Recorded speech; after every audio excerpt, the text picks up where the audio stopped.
వెళ్ళి శివ ప్రదక్షిణం చేసి మీరు ఏమీ చెప్పకండి. మీరు చెప్పగలిగినంతసేపు శివాలయం అరుగు మీద కూర్చుని శివ శివ శివ శివ శివ శివ ఇదొకటే.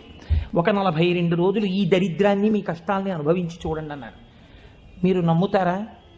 ఆ వ్యక్తి నా దగ్గరికి వచ్చి నా జీవితంలో ఆశించని రీతిలో నా జీవితానికి ఒక కొత్త మలుపు తిరిగిందండి, నేను వరంగల్ వెళ్ళిపోతున్నాను, నేను సెటిల్ అయిపోతున్నానని చెప్పాడు.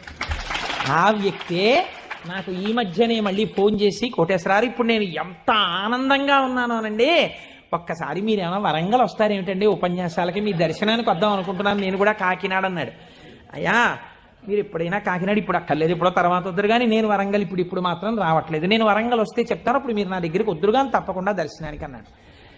కళ్యాణి అందులో అంటారే ఏతి జీవంతిమానందో నరం వర్ష శతాదపి అంటుంది సుందరకాండ. 100 ఏళ్ళు బతికిన వాడు శుభాన్ని చూస్తాడు. అందుకే తొందరపడి ఏదో సమస్య ఉందని ఆత్మహత్యలు చేసేసుకుంటాం ఇలాంటి మాటలు